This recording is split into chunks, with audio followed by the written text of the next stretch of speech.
Welcome back into the Dead Arm Sports Podcast, coming at you on Wednesday. We're recording on Tuesday. Taco Tuesday, and it is May. So we are May Day day. Yes, inching closer to the NFL season. Still quite a ways out, but hey, we're getting there. Is there any significance to May Day? Is it just they just call it like just May 1st just because? Like April Fool's Day, at least there's a theme. It's like fool your friends and coworkers and family members and pets. What is May Day? Just May 1st? Like what? There's no significance? No. Maybe I don't know. I feel like it's turned into just like the Justin Timberlake meme popping up everywhere if it's going to be May, but that's pretty much all I see. That's about nowadays. Right. Social media undefeated, never lost. Yes. I have a fun episode for you today. Great going to recap the reference. AFC side of the draft. I'm going to touch a little MLB since we didn't get a chance to do that last week with our mock draft. And then recap the Mexico Open where yours truly, Tony Baloney, finally puts us in the win column. So I will brag about that in that segment. But open up with a question of the day, Gel. Mexico open up? No. Question of the day. On a Taco Tuesday? We had college football playoff news come out today. So just kind of want to get your thoughts on it. So in 2024 and 2025, they are going to do first round on campus, second round at bowl sites. So like Rose Bowl, Fiesta Bowl, blah, blah, blah, blah, blah. That'll kind of rotate around. Third round semifinals are going to be at two of those bowl sites. And then the national championship will kind of rotate around those sites. How awesome is it going to be that first round is going to be on college campuses in a playoff atmosphere? Winner moves on, loser goes home. I didn't know if maybe we can do a deeper dive on this at a later date, because this is the greatest thing ever. I was against I was against the expansion of playoffs in the beginning. I was like, okay, we can go to 6. You are solely responsible for me changing my mind and expanding this playoff to 12 with all the matchups that you read off. I hated the idea of 16 because we don't need to see the 16th best team versus 1. 12, and also I don't even want to see 8 teams and see 8 against 1. Like we're just looking at bloodbaths. 12 is perfect. You give those teams of the top 4 teams a first round. Is it top 4, right? Yeah. Top 4 teams a first round bye. Yep. And then you've got 5 versus 12, 6 versus 11, et cetera, et cetera. Just like how the NFL playoffs used to be. And so I completely flipped on my mindset of that. That's the best thing ever. And when they announced the schedule it starts in 2025, correct? 2024. This is the last season of it. So, the 2024 better. Season. So technically this will 2025, January 2025. This is the last year of the 14 playoff. 2024-2025 college football playoffs. Your NFL wildcard weekend technically gets kicked off Thursday with the college football semifinals. Thursday and Friday, you've got college football semifinals. Saturday, Sunday, Monday, NFL wildcard weekend. Sorry, honey. If you want to go on a girls' trip, adios, because the TV is mine for the next 5 days. Like this is a totally epic weekend now, and I'm really happy about how pessimistic I was and now how incredibly optimistic I am about the 12-team playoff. They nailed the scheduling by not putting the semifinals on a Saturday or a Sunday. They nailed it with the Thursday, Friday games. I'd assume that the weekend before would be like, or they'd probably have to give them 10 days or so for the round for the first round, right? Or the second round, Um, however that works out. Yeah, I'm looking right now. I Because believe you'd have to give those, you first. can't give those guys 4 days of rest or 5 days of rest from Saturday to Thursday. So you'd have to almost turn that into like a 10-day deal. The first round games played at campus sites would take place on Friday, December 20th, and 3 more games on Saturday, December 21st. Quarterfinals are scheduled to be at bowl sites on New Year's Eve and New Year's Day. And then the semifinals are Thursday, January 9th, and then January 10th on the Friday. Okay, so that checks out. And so the championship is January 20th. So we're getting that pushed out almost a week, 2 weeks. So we got another month, we got a month of meaningful football here in college. Obviously, we all know the bowl games are less relevant every single year. They're outside of the college football playoff. Those bowl games are now going to be even less relevant given that they've expanded it out so much. But no, I'm all in favor of all this. This is great for myself. It's obviously going to be great for TV. What's going to even make it even better for TV is that they eliminated the stoppage of the clock after a first down.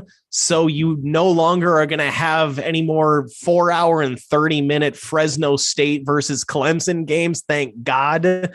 But no, a lot of what college football is doing right now, I am massively in favor of. Yeah. No, sorry for just going off for 6 minutes there, but topic, I'm pumped. That is very, very awesome. And yeah, I'm just so thankful that they're having those first round games not at neutral sites. You're going to get to see a rowdy crowd in playoff action. I mean, we've never really had that before unless a season has come down to that final game where the winner, like for example, the Big Ten, the winner goes to Indy to go play in the college football or the Big Ten championship game. So we haven't really had that environment at all. So it's going to be awesome to have national championships on the line, 4 teams getting to host, just rowdy crowds. I mean, I'm just imagining the atmosphere is going to be just absolutely electric.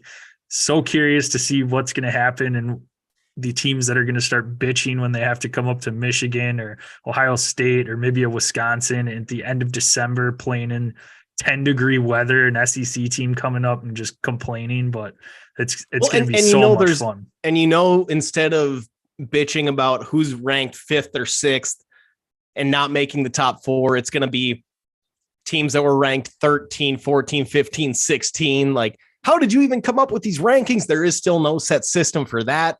Yeah.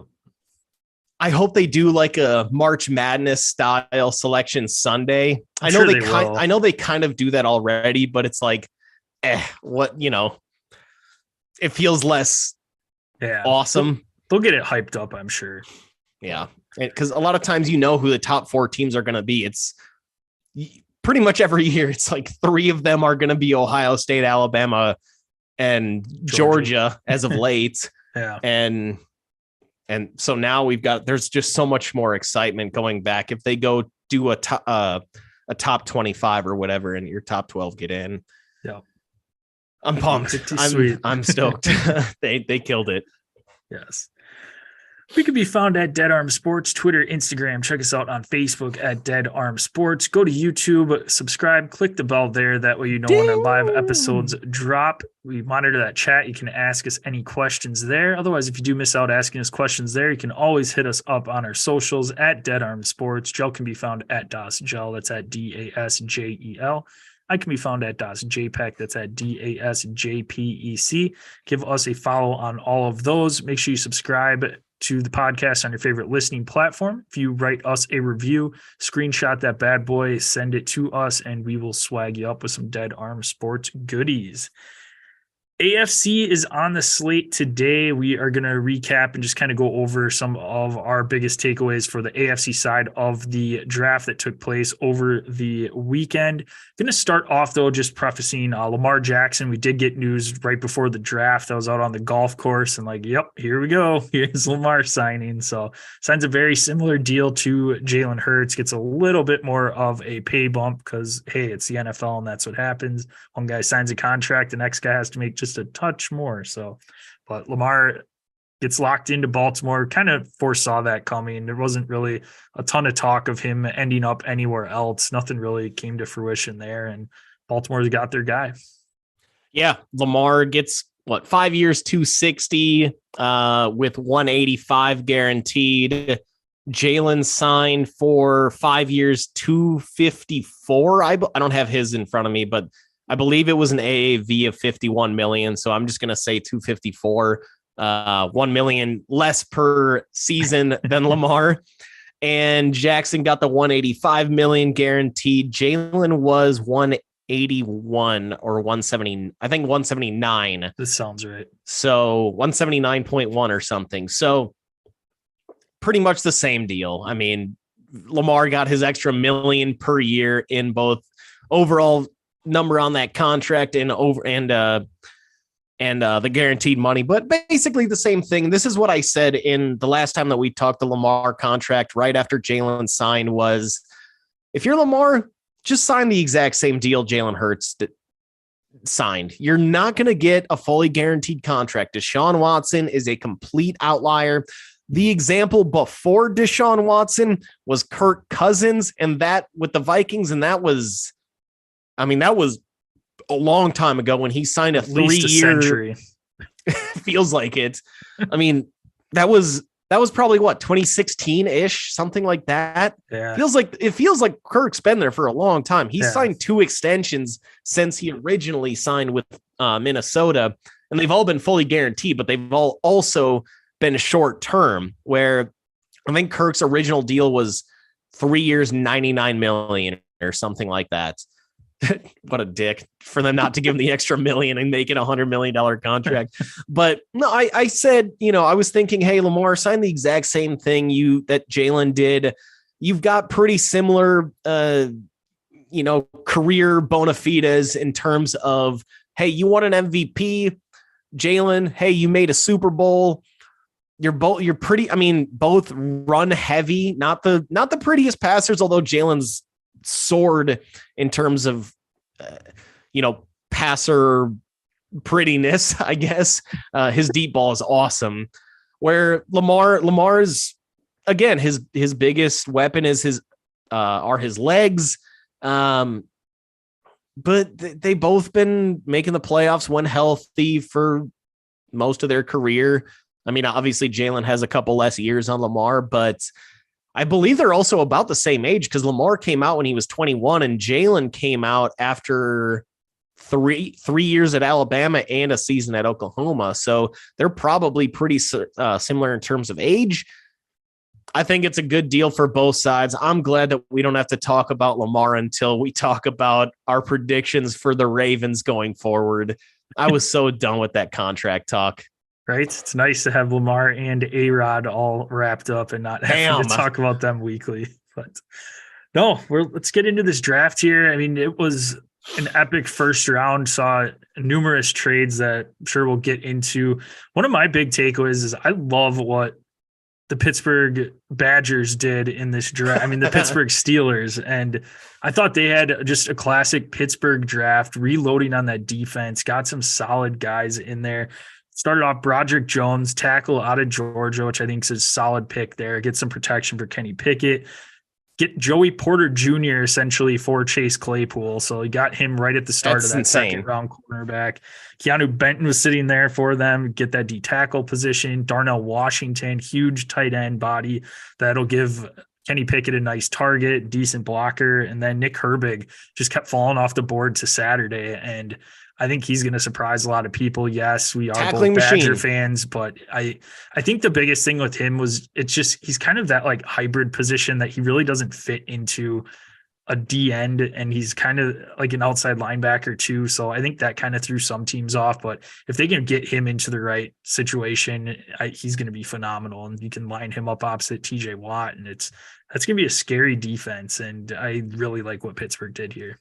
Well, and going back to when TJ Watt was drafted, he was almost kind of looked in a not a similar way in terms of ability, but in terms of size and everything. I mean, TJ was kind of, hey, does he have the length to be a dominant edge rusher? Does he have the size to be a down offense or down defensive lineman to fight, out of the 3-point stance? And obviously he's shown that he can hang. I don't know. I mean, I'm not going to go out here and say Nick Herbig's going to have that type of the type of career that TJ's had so far. But I think, getting him to be able to get him day 3 in the 4th round, that's a fucking boss of a steal.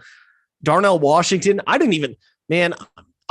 you and I were both pretty down on him. There were some mocks that had him as being the second, at least early on, had him being the second tight end off the board.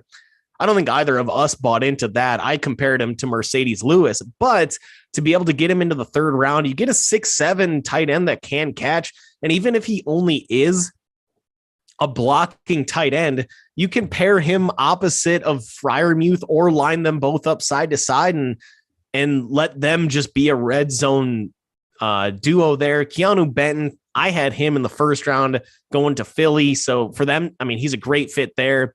Fits a need for Pittsburgh there in the 2nd round. Joey Porter Jr., I think possibly the steal of the draft, to be able to get a guy that I thought was going to be going in the teens, for him to be going to the franchise where his dad played and was a legend. Like, I texted my friend Marissa, shout out, doesn't listen to the show. I'll get her on that shit. So she's a huge Steelers fan. And I said, after the 1st round was over, fair. But I said, after the 1st round was over, I was like, Joey Porter, I said, the Steelers are killing it. Broderick Jones, absolutely love it. To be able to get him in the 1st round, they're finally going to try to do something about that porous offensive line. And then Joey Porter Jr. sitting there as just fell into your lap so perfectly. I completely am on the same page with you with the Steelers. I just wrote in my notes, Pittsburgh killing it. Like that was it, because they absolutely killed it. I 100% agree with what you said. And I love their draft as well.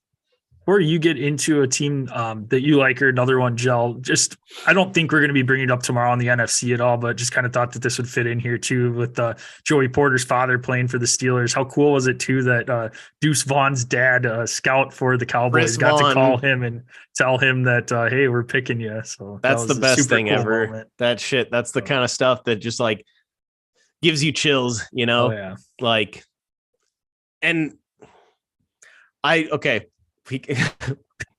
don't know why they didn't pick another running back earlier. I mean, you've got 2 small backs. They don't have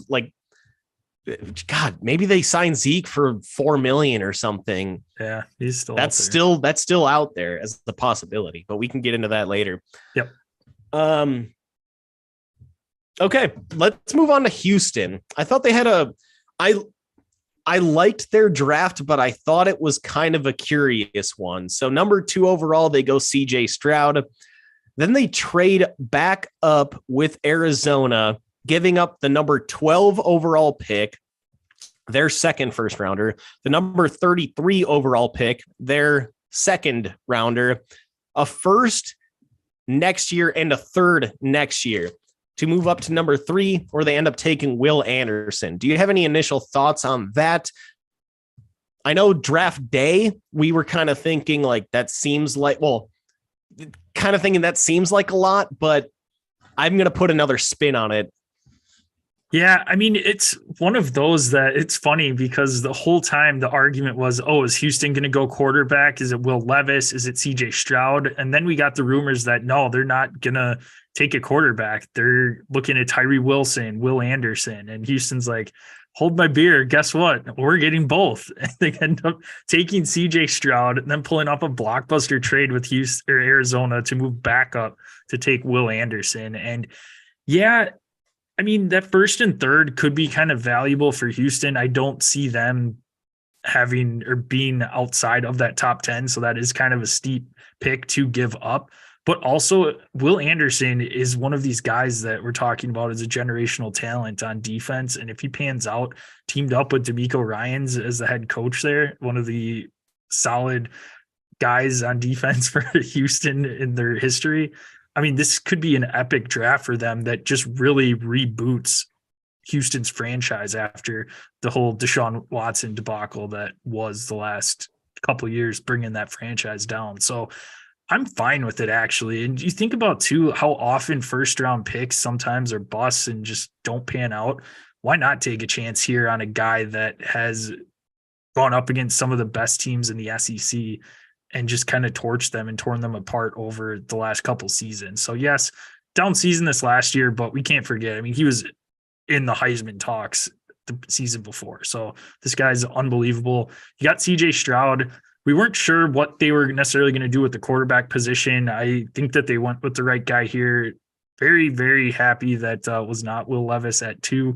Might be talking about him a little bit later, but no, I'm fine with what they gave up. Yeah, it was steep, but if you think that Will Anderson is going to be a generational talent, cornerstone of your defense, go for it. It's amazing that a guy, we're saying he had a down season at Alabama solid. Against the SEC, had 10 sacks, 17 TFLs, and a pick 6. As like that tells you something about how good Will Anderson's previous season was, which was significantly ridiculous. Better. I mean, you can almost double those numbers, 31 TFLs, 17 and a half sacks. But no, I guess I think we're kind of looking at this trade in a kind of a backwards way. If you look at this trade as, hey, no, we took Will Anderson at 2, we gave up the 12th, 33rd, a first and a third next year for CJ Stroud. If you look at it that way, it's like, that's about what you have to give up to get a high end quarterback. Yeah. So I think that you just need to flip. Like, I'm not saying you, but some of the listeners, some people, I mean, and I don't know why I take anything, that people on social media say, why would you give that up for an edge rusher? It's like, no, you gave it up for CJ Stroud. It's like, that makes that trade look a lot more reasonable to get what you hope is going to be your franchise quarterback going forward for the next decade plus. And we'll see how that pans out, given that Stroud has had, again, Garrett Wilson, Chris Olave, Jackson Smith-Njigba, Marvin Harrison Jr. over his career. And not to mention some of the running backs that he's had.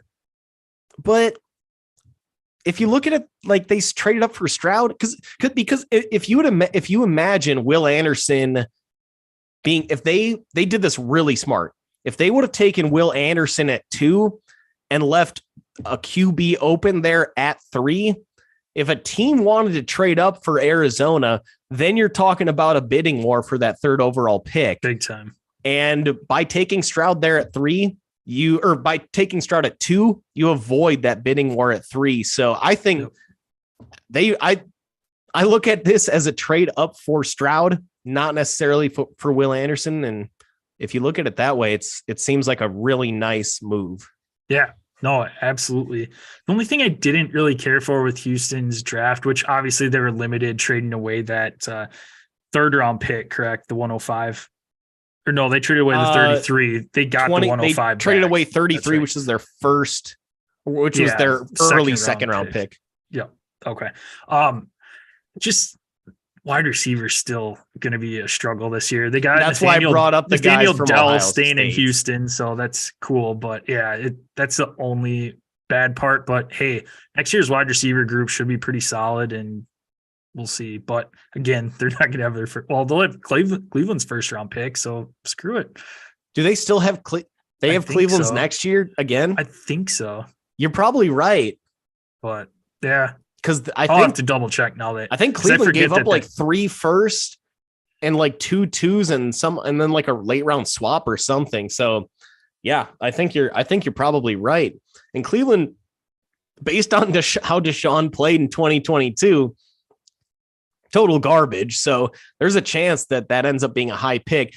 I thought that however, I will add, I think Arizona received 2022, 2023, 2024 first round pick. That's fucking for a guy that wasn't ever going to play for that Texans franchise again. That's not a bad haul. I will add to this. I thought Arizona did still kill it with this 3rd overall pick, especially given that when you're talking about next year's, or I guess at this point, do we say upcoming season or do we talk about it like it's next year? I don't know. Semantics. But no, I think that Arizona still killed it, given that Houston could still have a very, very, very reasonably a top 7-8 pick in next year's draft, plus their own pick with Kyler still recovering from an ACL. Like they could, even if they're not the number 1 overall pick, they could, and let's say they fall as the number 5 overall pick. You pair number 5, number 7, and a future first and a second or something, or a second and third or whatever. You're going to immediately have the most capital in this draft because of this, given that you're going to have the Texans first, your own first, the Texans second, the Texans third, your own third. I don't think a second round swap was there next year, but you're going to have all that additional capital for next year, and your own team is going to suck. So they might be the front runners for Caleb Williams. Plus, if they're able to offload Kyler then for a second, it's tough with his contract, but we'll be talking about that all off season next year. One of the teams that I was kind of at the start, but then the more I thought about it and looked at it, where they got some of these guys, I was actually thought that they did a pretty good job. And that's the Tennessee Titans. Ended up punting the quarterback position in that first round. Will Levis was sitting there for them at pick 11. Ended up taking Peter Skronsky, which I was kind of surprised it didn't end up in Chicago, but we'll talk about that tomorrow. But got a solid tackle / guard that you can plug in to protect. And Peter. Then end up trading back up to get Will Levis in that second round. You're not having to pay him first round money. So you kind of don't have to worry about that down the road, and you can kind of just kick the tires with him and see what you have. And if he's not, then fine, we'll move on from him after a while. You don't have that first round capital that you're having to worry about, the money that you're going to have to be giving him. And then I like the Tajay Spears signing too, as a replacement potentially for Derrick Henry down the road. So I thought Titans low key made some nice moves that were kind of low risk for their future, which obviously has been bleak the last couple of years in the downward spiral that they're in. Yeah, and they've taken a few risks over these past couple of years. The one being, and I can't remember his name because he's been pretty much irrelevant, was this corner out of Virginia Tech, where if it weren't for some back injuries, he probably would have been a top 10 pick. They ended up getting him at 21, and voila, the back injuries continue to show up. So he's been basically out. But they took another risk signing a defensive tackle out of Mississippi State. He's a total stud. I'm thinking Malik McDowell, but I know that's wrong. No. If you could take a look at that. Yep. But I thought this was a great draft. I think you're taking one of the safer prospects to be a stud in Peter Skronsky. They needed offensive line help. Again, one of those players, we mentioned this before, that can play anywhere on the offensive line. He could start at guard, move out to tackle. He could start at tackle if you think that he's ready to be a day one starter at tackle. Will Levis, They did not take a D tackle at all. No. I'm saying, or previous years. Sorry. Okay.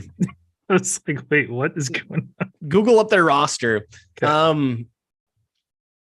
He's just signed a massive contract. Will Levis in the second. We were talking about, hey, if Levis falls to 11, he could be a player for Tennessee at number 11 overall. For them to trade up, Jeffrey Simmons. That's who I was thinking of. And he was a big risk. He was a huge red flag coming out. He's behaved himself since he good boy. Good. Since he came into Tennessee under that regime. So that risk paid off. But this draft got a real safe prospect in Skoronski. Little risky of a pick for Levis if you would have taken him at 11, but to take him at the top of the second round, I'm fine. Whatever. And maybe he ends up panning out, maybe not. I know both you and I aren't fans of him, but hey. This might have put a chip on his shoulder, though. I mean, he was at draft night. The camera kept showing him every pick after the first 4 or 3 quarterbacks in front of him were off the board. And you could tell he was getting a little irritated, but trying to keep his composure, knowing he's on national TV, and then didn't get picked. And he's like, hey, you know what? I'm out of here. Was not in the town. And then to dip out, I don't know. That's kind of a red flag to me a little bit, but I'm going to touch on him a little bit later, actually. And I love the Tyjae Spears pick. I think that might be the win of the draft. They said after his pick, or maybe it was the following day, that his medicals came back and he is effectively Odell Beckham Jr., where he has no ACL in one of his knees. But they said that still could lead to a strong 4 to 5 years of, healthy football. And a 3rd round pick, when you're trying to either offload Derrick Henry or loosen the load of Derrick Henry, or just if you want to move off of him, you can. If you've got a good back behind him, I mean, we saw a little bit of Hassan Haskins last year, but he was never anything really special at Michigan. No. I mean, I think Tyjae Spears has a little bit of a chance to be something truly special. So I love that pick in the 3rd round. And then grabbed another offensive lineman in round 6. So I'm a fan. I like this draft. We'll see the Levis thing, how that plays out, but the Skoronski pick at 1, or at 11 in the 1st, that's a money pick. He'll be a day 1 starter. Okay, the last, I guess the next team I want to touch on, the LV. I wrote down Oakland, but I've learned now it's the Las Vegas Raiders. Yeah.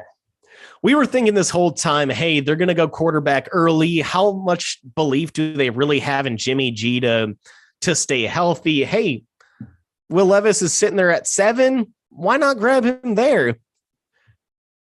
They end up going Tyree Wilson at 7. I thought that was a great pick. They need edge rush help. Tyree Wilson at that point was the best edge rusher available. And not shockingly, exactly what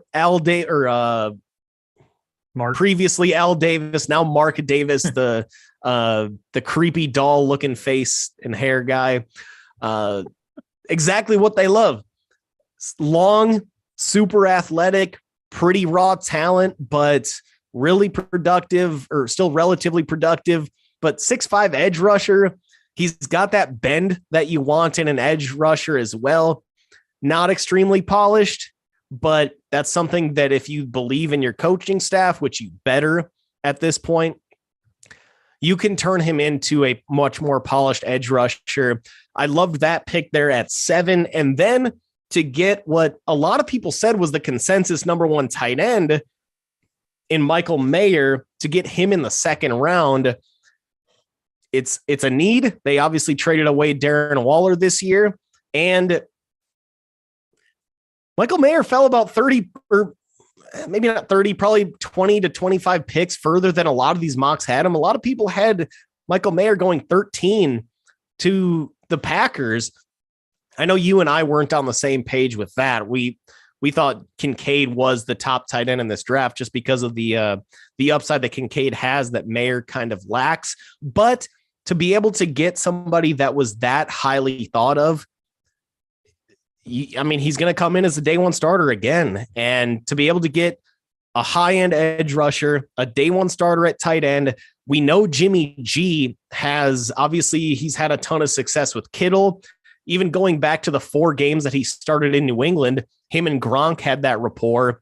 So I think this was essential for them to get a fit with Jimmy G.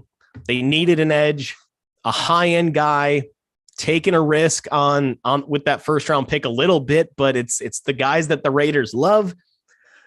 However, so I'm not just blowing my load on them completely. 4th round, Aiden O'Connell, Purdue.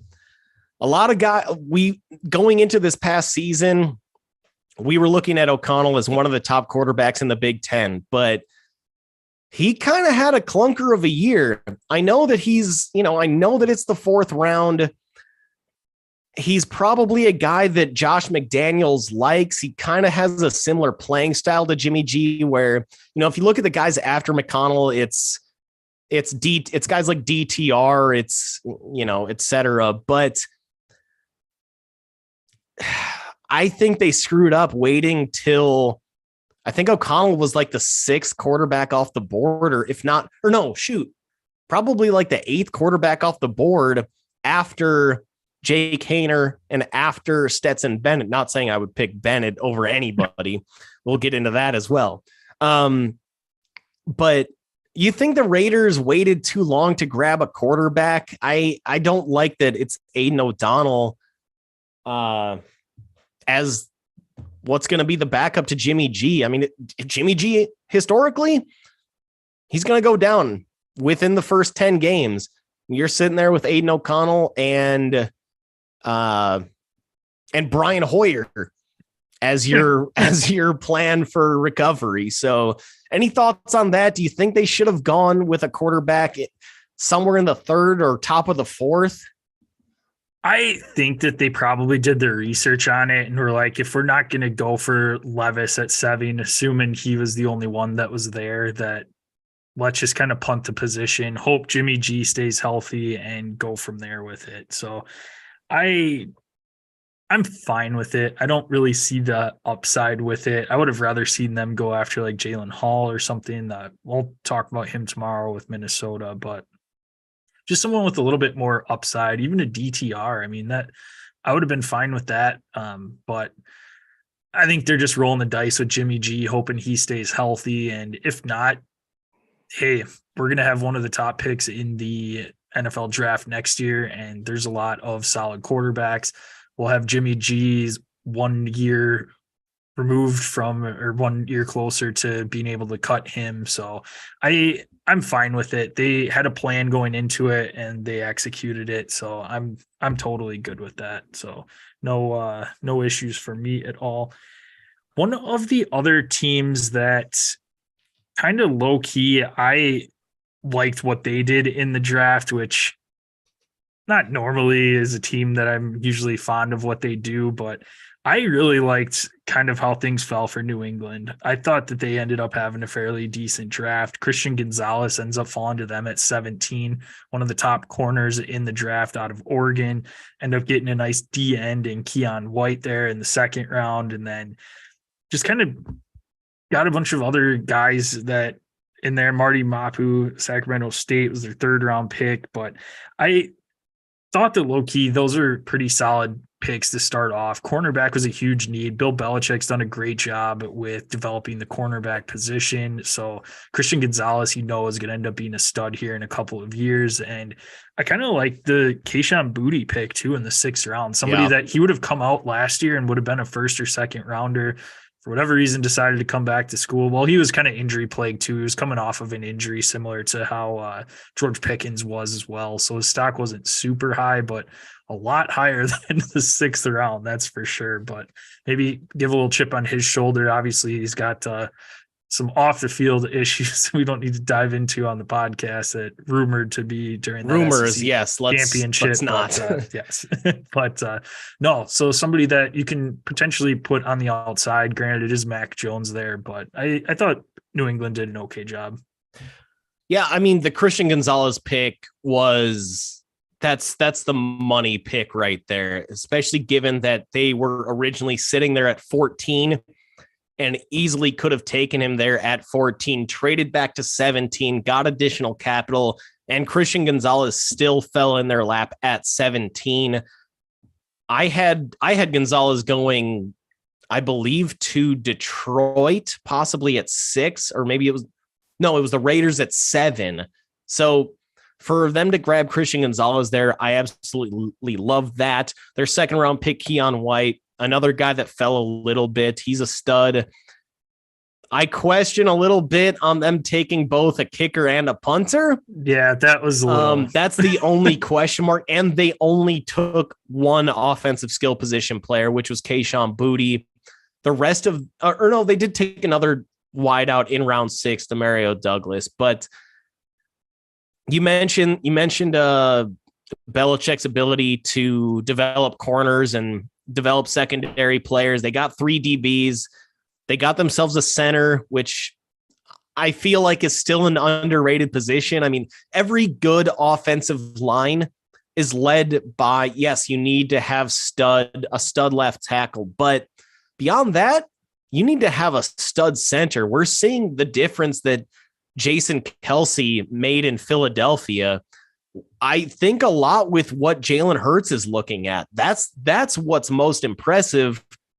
Or that's what gives so much value to the center position is the center can basically tell the quarterback, like, this is your Mike linebacker. This is your wedge. Your safety is, or you've got 2 safeties back there, but one of them is like hedging towards one side of the field. The center's out there making audibles on the offensive line, telling, hey, guard, you go attack this other edge rusher. I'm going to fade towards your side. Hey, right tackle, push yourself out. We're going to have help going towards your side so you can fight this blitz that I'm seeing. That's the underrated part about the center position that I think gets overlooked all the time. So Patriots have always had strong offensive lines, at least for the most part. And I think a lot of that is due to coaching. So I'm great with taking a center right there in round 4.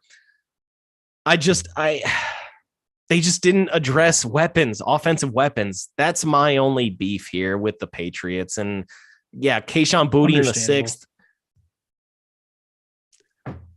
Okay, Mac Jones still has nobody to throw the ball to. Like Juju Smith-Schuster overpaying for a possession receiver there. That's not going to cut it. Like, I don't know. I mean, that's my only beef is they went no skill position player until Kayshon Boutte in the 6th. Yeah. Yeah. What else you got for the AFC? I kind of hit on most of my guys. Yeah, I say let's go into, we're going to give you 3 of our favorite picks and 3 of our least favorite picks. So why don't you kick it off, Joe? All right, I'm going to start off with my top 3, and this is in no specific order outside of my honorable mention, which that is in order, I suppose. Honorable mention from my top 3 is I like the Darius Thompson-Robinson pick to Cleveland, backing up Deshaun Watson. I think that, they don't play similar games necessarily. I mean, DTR is a lot more of a running quarterback than Deshaun is at this point, but DTR's got a high upside. We saw him be extremely prolific with UCLA this past season. And I think, and again, he was in that UCLA system for 5 years. So he's an older dude. He's mature. You're not taking a chance on character. And if we know anything about Cleveland, they need as much help in that department as they can get. So I love that DTR pick to Cleveland. Honorable mention, not making my top 3, but let's get into the top 3. Dalton Kincaid to Buffalo at 25. I had Kincaid, or we were thinking Kincaid could be the first tight end off the board. He was, but the first tight end off the board falls all the way to 25.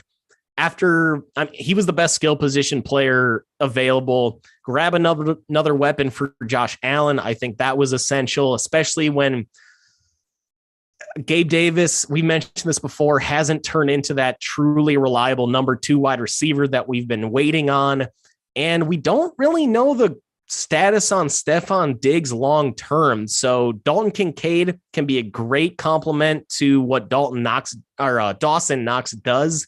That's going to be confusing all season. Dawson and Dalton, good God.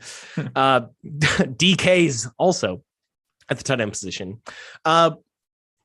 Number 2 in my top 3, previously mentioned, Joey Porter to the Steelers at 32.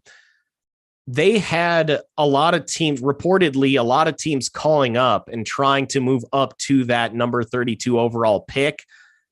I think they made the absolute right decision to not move off that pick. It's not like you're going to get a haul that, Arizona did for the Texans to move back up to 3. Probably would have been, hey, we'll swap seconds and we'll give you another 4th or something. That's not worth giving up on Joey Porter Jr. Thought that was an absolute money pick. Well done, Steelers. Again, absolutely love their draft. And I got to give a shout out to my boy, Chase Brown, running back out of Illinois, going to Cincinnati in the 5th. I think that they're going to see a ton out of Chase Brown. I don't know when it's going to happen that they move off of Mixon, but I think Chase Brown is going to be the reason that they do. Whether Brown shows them something this offseason and they move off of Mixon before training camp, whether they ride out one final season with Mixon on the franchise tag or something, or on a discounted deal, and Chase Brown is the number 2 back and proves that he can be a number 1. I just think getting him in the 5th that's an absolutely money deal. It fits a need for Cincinnati.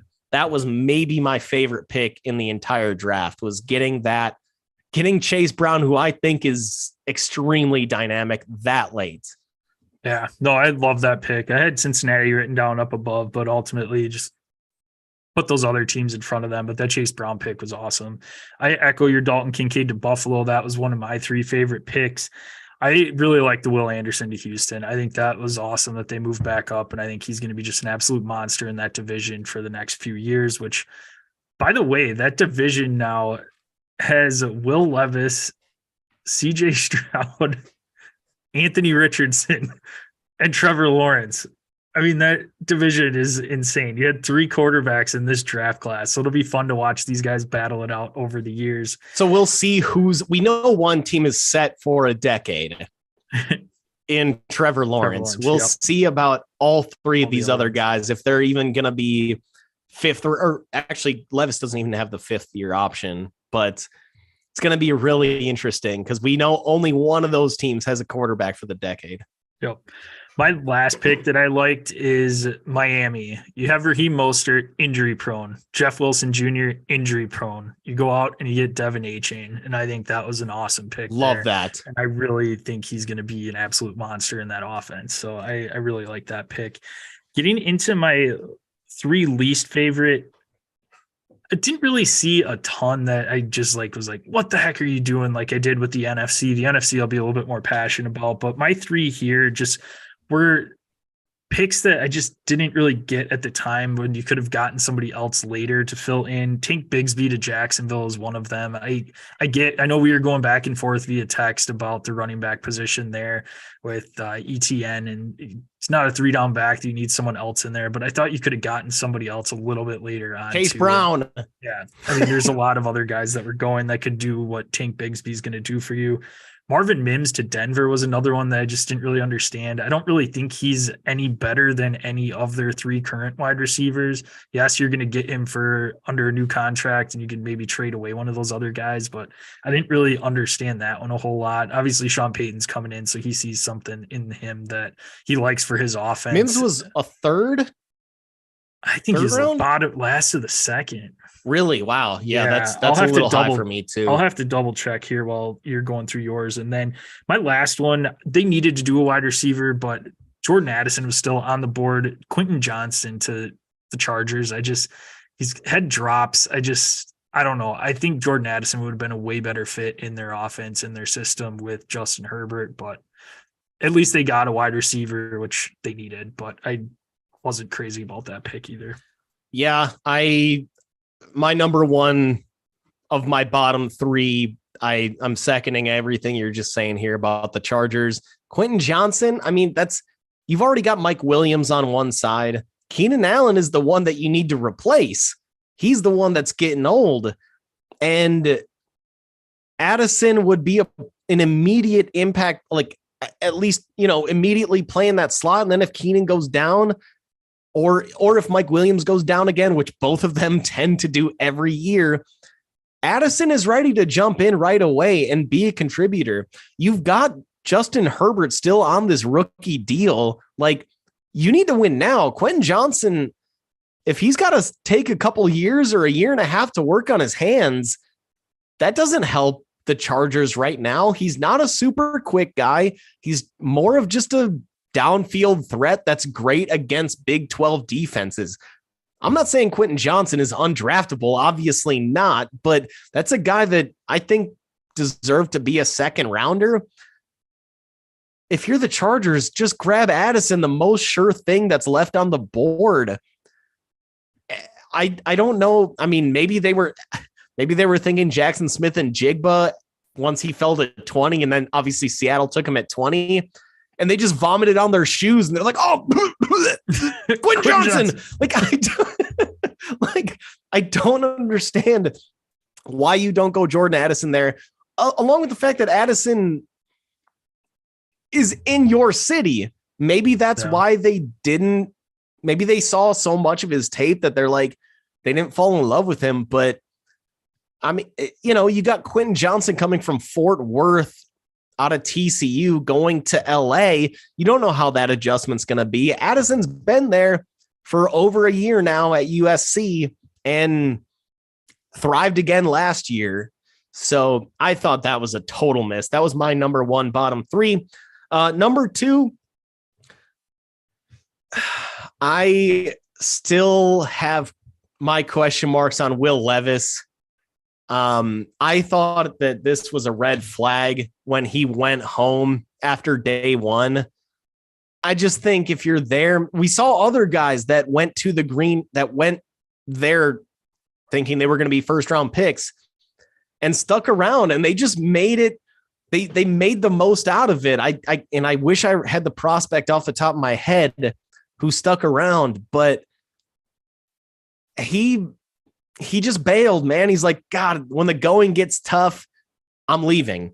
And I don't know. It's such a turnoff to me for somebody that's going to be, you think, your franchise quarterback. Like, if the going, I get that you're embarrassed and everything, but when the going gets tough, you bail. That was a turnoff for me, man. It's just,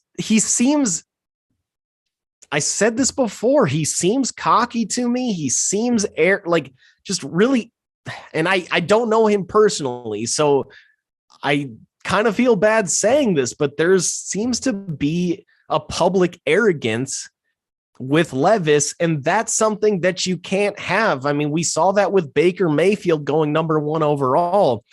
He came in right away with,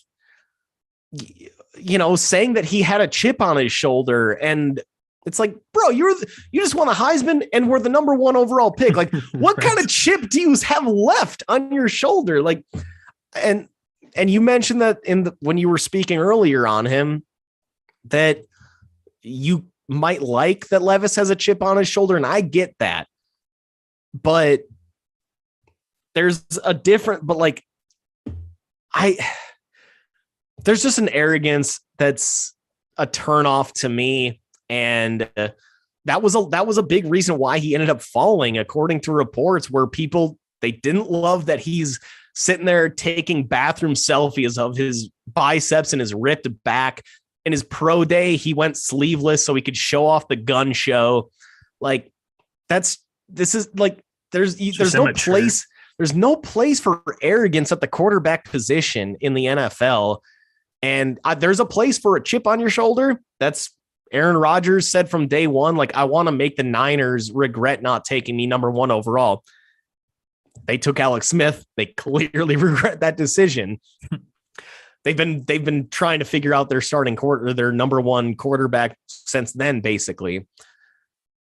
but I don't know. That's a huge turnoff for me. I get why the Titans would take him there in the second, but I just I'd struggle to have him in my building personally. And the number 3 in my bottom 3 is going to be the Patriots taking both a kicker and a punter. That's like, I get it. Bill Belichick, you value special teams. You're going to use Christian Gonzalez in special teams as well as a returner. So I get that he values special teams, but in the 4th round, taking a kicker when you don't have any skill position players, I just think you go skill position player. You figure out the kicker later. That's the other one, is just taking both a kicker and a punter. And I bet one of those players doesn't even make the team. Probably not. Marvin Mims was the last pick in the 2nd round, by the way. Okay. Hey, nice call. I'm going to dive into a little bit of MLB here before we end the episode. Didn't get a chance to do that last week, and we are picking a great spot. Sorry to cut you off. The player that, or one of the players that was invited to the green room in the past that did not get picked in the 1st round and was projected to be a high-end first round pick, DeShone Kizer. There are a lot of similarities with DeShone Kizer and Will Levis. Yeah. If Levis goes and ends up being DeShone Kizer 2.0, will you be shocked? No. There you go. Me neither. All right, back to it. Picked a good time to talk MLB. We are recording on Tuesday, and it is the return of Bryce Harper from his Tommy John surgery. He's going to be playing for Phillies this evening. So I thought that was a pretty cool story. I mean, he's 100 and some days out from 160 from the date of his surgery today, live on Taco Tuesday. Just insane. So that's usually a year plus injury. Granted, most of the time we see that in pitchers where that's what they do is pitch and throw. He's going to be DHing and not doing a lot of throwing in the meantime, but still impressive that he's able to come back this early on and get into that Phillies lineup. Yeah.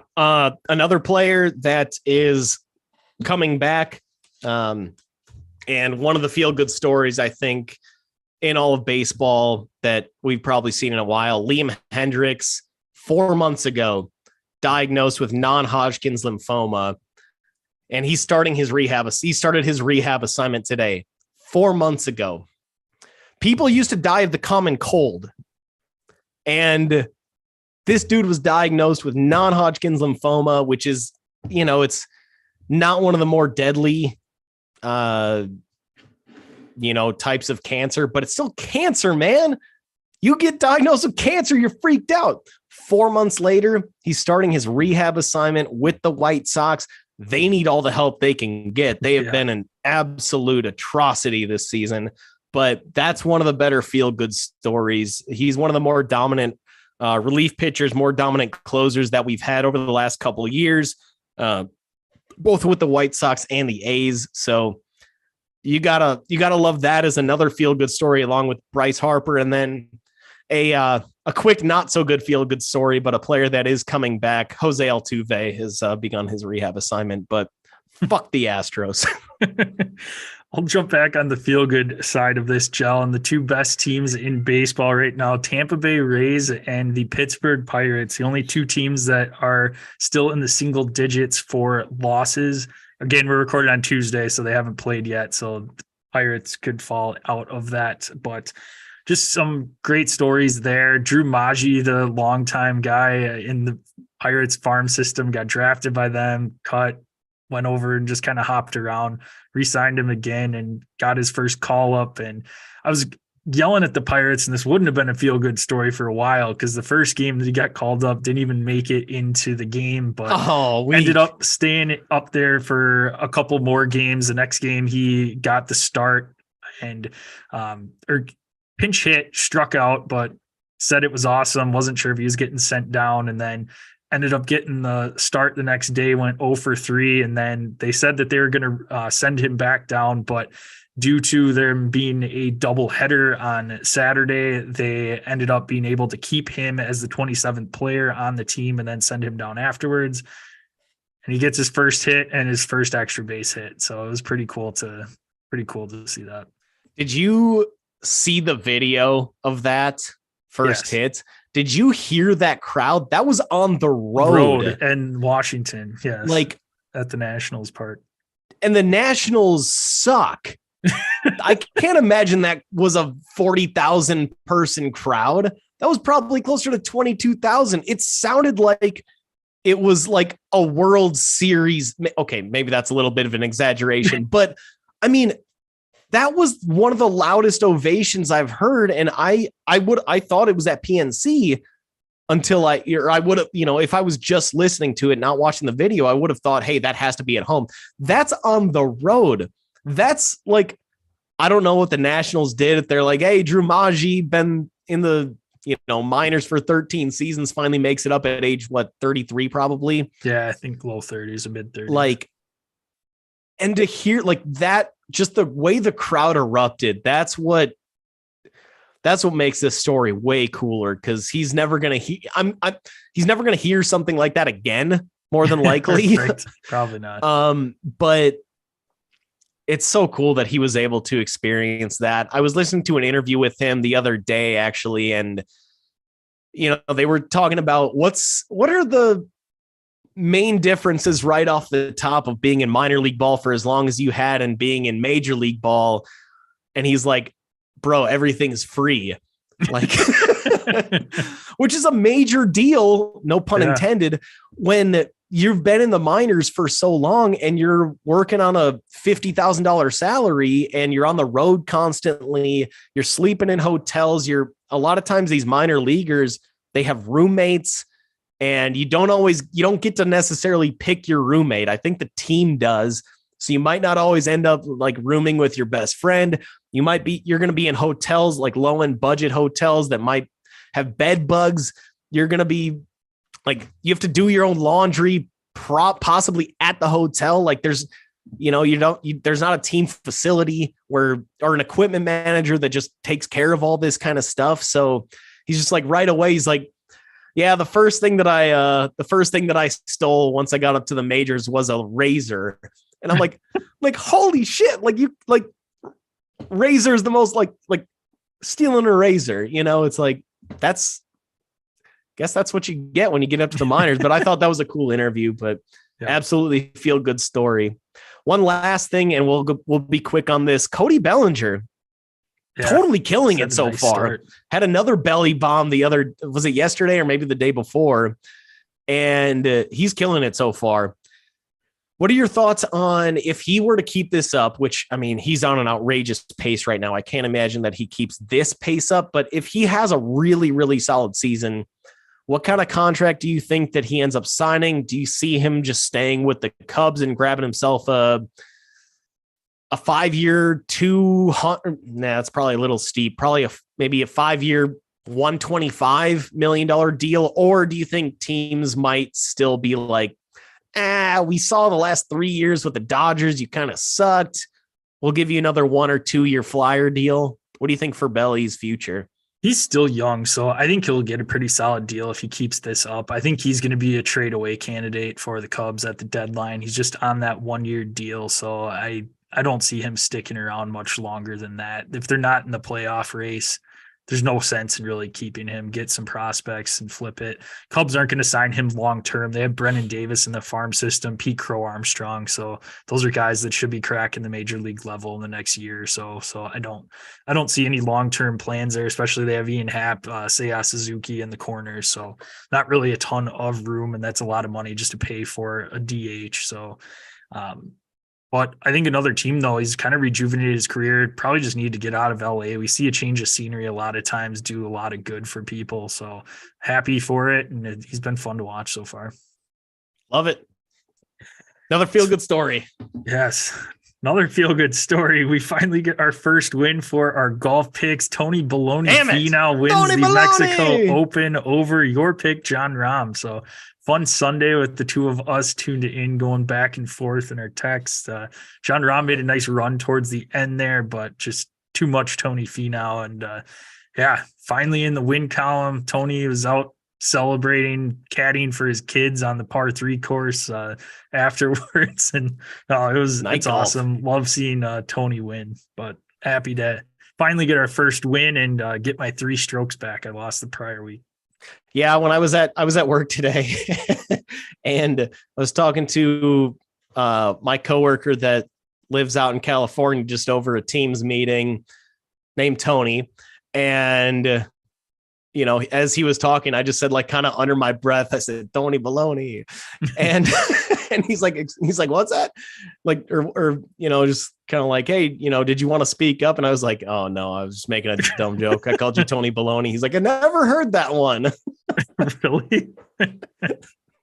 Dead on. I can't make that up. Huh. I mean, I guess that'd be an easy one to make up, but I'm not making it up. Call him Tony the Tiger maybe next week. Right. Just keep calling him Tony. Different Tonys, but no, that not really much else from that. I mean, it was pretty much what we expected. The Ramalama Ding Dong had a nice showing. He had, I believe, a 61 on Saturday. Yeah. Because he looked dead in the water after Friday, at least in terms of competing. Had that killer Saturday and hung in there for a while up until the end of Sunday. I believe it was like 15 or 16. And it looked like, hey, Tony went in the bunker 2 shots in a row. And on Rahm's second, I'm like, this is when Rahm can make his move. Rahm sends one into the same bunker, the same greenside bunker Finau did. And after the round, Rahm said that, hey, this looked like my shot looked dynamite off, right away. And he left it 6 feet short. And that was kind of the end of it for Rahm. And Tony just walked away with it. Yep. Comfortable W. Yep. We'll be back in the designated event territory tomorrow when we preview the Wells Fargo. So get into some more big names that'll be playing in that tournament. But again, that'll be tomorrow. We'll have the NFC side of our draft recap. Can be found at Dead Arm Sports, Twitter, Instagram. Check us out on Facebook at Dead Arm Sports. Go to YouTube, Dead Arm Sports, into the search bar. Subscribe. Click the bell there. That way you know when our live episodes drop. You can watch us afterwards. The replay is up there as well. You can find us at Dead Arm Sports, Gel at Das Gel. I'm at Das JPEG. Give us a follow. Send us any questions, comments you have, anything you want to see us do on the show. We are more than happy to take a look, hit you back up. Subscribe, rate, and review the podcast on your favorite listening platform. Send us a screenshot, and we will swag you up. What are those platforms, Joe? Hit us up on Apple Podcasts, Spotify, iHeartRadio, and Google Podcasts. Make sure to subscribe, rate, and review to whatever your chosen listening platform is. Find us on YouTube. Just search Dead Arm Sports. We should be the first channel that pops up at the top of your page. Hit that bell so that whenever we go live, whenever we put out any new content, you get notifications. Make sure you're keeping up with what we're putting out. And, we want any comments on any videos that you guys have, any suggestions, anything you want us to touch on, maybe in the following episode. We're giving our feedback now on the AFC. Maybe next week when we're going to be talking, we talk football every week. We talk football every episode. If you want to comment and say just over YouTube, hey, I know you mentioned player X. What do you think about if they would have taken player Y? And we can talk about that in the following episodes. So we encourage those comments, suggestions going forward. And as always, but again, make sure to hit that bell so that you get alerts whenever we go live. If you could tell someone you know about the podcast, that would be great. Help us spread the word, get you even more content. We would appreciate that greatly. Again, we'll be back with you tomorrow. Recap the NFC side. Sure, we'll be talking Bears and Packers, but tune in tomorrow to find out. And Gel, close it out. Who was it that just won the Mexico Tony Open? Baloney! Tony Baloney!